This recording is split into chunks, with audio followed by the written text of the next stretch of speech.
वरिष्ठ नागरिकों को खुद को उस जीवंत पुस्तकालय के रूप में देखना चाहिए जहां हर समस्या और मानवीय भावना से जुड़ी अनुभवी सलाह उपलब्ध है।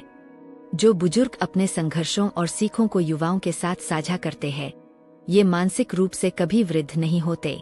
मानव जीवन विकास के विभिन्न क्रमिक चरणों से गुजरता है, जिसमें अंतिम चरण सबसे चुनौतीपूर्ण होने के साथ साथ आध्यात्मिक रूप से सबसे महत्वपूर्ण भी है। इसीलिए मैं मानता हूं कि वृद्धावस्था जीवन का अंत नहीं, बल्कि हमारे संपूर्ण अस्तित्व का निचोड़ है। जब हम उम्र के इस पड़ाव पर पहुंचते हैं, तो हमें अपने अतीत को टुकड़ों में देखने के बजाय एक विस्तृत और पूर्ण तस्वीर के रूप में स्वीकार करना चाहिए। जीवन के उतार चढ़ाव से स्वागत करना ही समय पर प्राप्त की गई असली जीत है।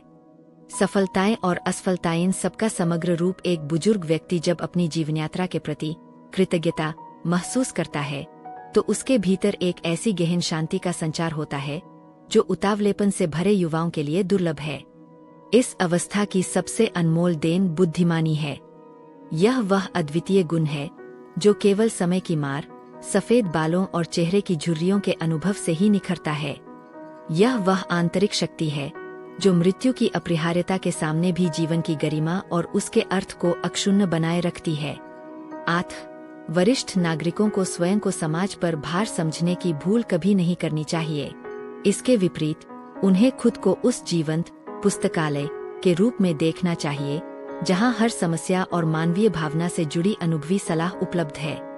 इस उम्र में प्रेरणा का सबसे अक्षय स्रोत जेनेरेटिविटी है, जिसका अर्थ है अपनी संचित विरासत और ज्ञान को अगली पीढ़ी के हाथों में सौंपना। जो बुजुर्ग अपने संघर्षों और सीखों को युवाओं के साथ साझा करते हैं, वे मानसिक रूप से कभी वृद्ध नहीं होते, बल्कि उनका अस्तित्व तो आने वाली पीढ़ियों के मार्ग को आलोकित करने वाला एक शाश्वत दीपक बन जाता है। इसलिए वृद्धावस्था आत्मग्लानि में डूबने का नहीं, बल्कि स्वयं से यह कहने का समय है कि मैंने अपना जीवन जिया है और इसका हर पल सार्थक था।